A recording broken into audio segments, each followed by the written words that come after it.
HG here, and well, welcome back to Techtober.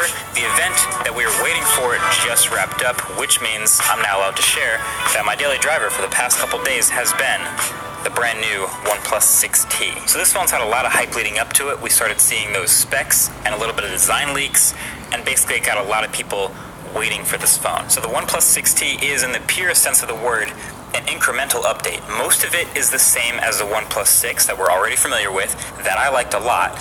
And then you could consider this a bit of a design refresh a couple months later. So they took the Oneplus 6, which is already a pretty solid and well-liked phone, and they made some upgrades and some tweaks to things that they felt could be better, and they took it up a notch.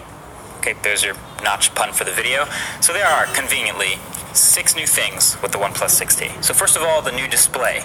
It's bigger. It's a 6.4-inch display and still your 2340 by 1080 optic AMOLED they've been on for a while, and it's still pretty great. It's bright, it's colorful, and has a built-in adjustable color profiles. Obviously, I'm a big phone person, and phone screens keep getting bigger, and I still love it.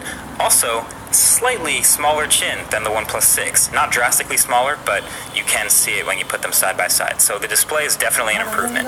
And that brings us to number 2. As you can see, the teardrop notch up here at the top.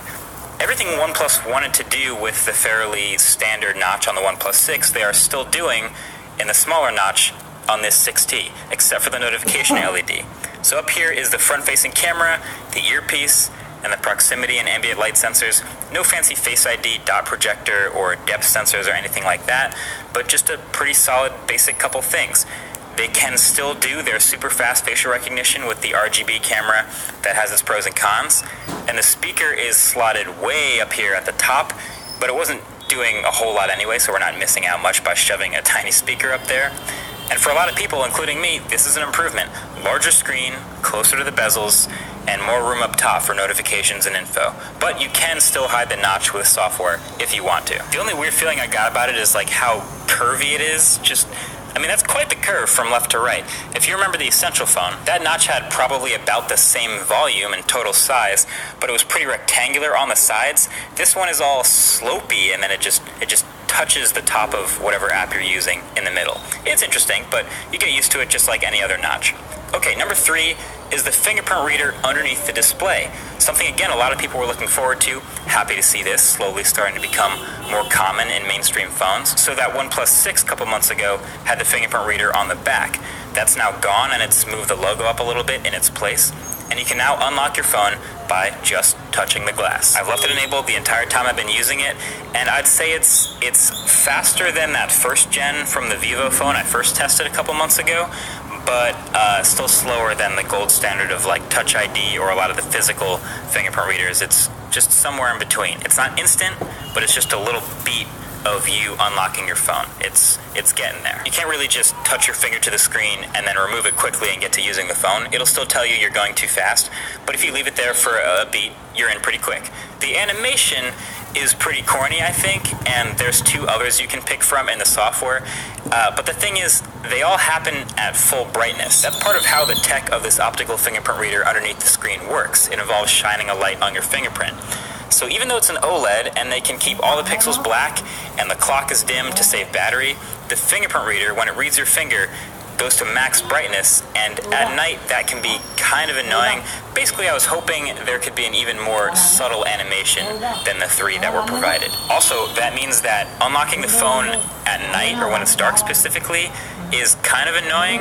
I know it's definitely nitpicking at this point, but think about it. I have both Face Unlock and Fingerprint Unlock enabled. At night, when it's dark, the Face Unlock camera, which just uses the RGB camera, doesn't work very well. So you have to use the fingerprint, and then when you use the fingerprint, it shines that full brightness light that kind of bleeds around your finger into your face, which is kind of annoying. I know that's, again, super minor, but this is the kind of stuff you notice when you use a phone every day, so I'll mention it. Number 4 is the new battery.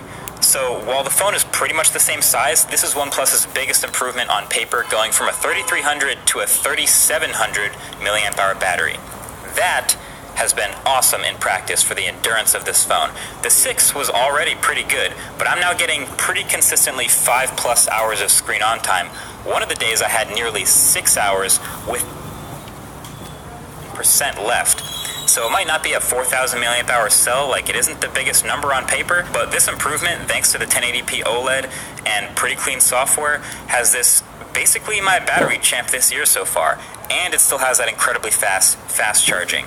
So that is impressive. Then number 5, it's true, the headphone jack is now gone on the 6T. Even OnePlus is getting rid of the headphone jack. A moment of silence for its loss. So yeah, it's 2018. Pretty much only Samsung and LG are left still riding that headphone jack train. And it's kind of interesting coming from a company like OnePlus, who we know to usually be first to listen to what users want.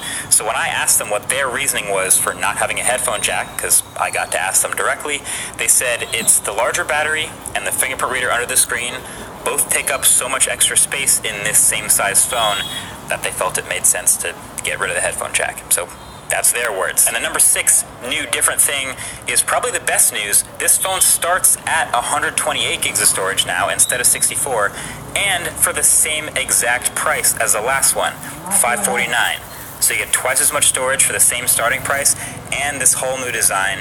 So OnePlus is sure sticking to their guns of competitive pricing. And then that's it. Everything else about the OnePlus 6T in the software, on the surface, under the hood, materials and build, it's all the same as that OnePlus 6. Same Oxygen OS on top of Android Pie with the new gestures and all the new features OnePlus has been throwing in. Same smoothness and A+ performance that I was so happy about a couple months ago that drew me away from the Pixel.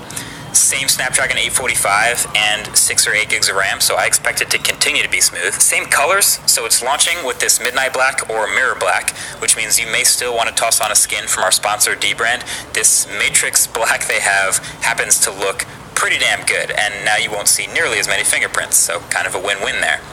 And OnePlus still took the shortcuts they took last year, so no wireless charging, for example, even though it's a glass back phone.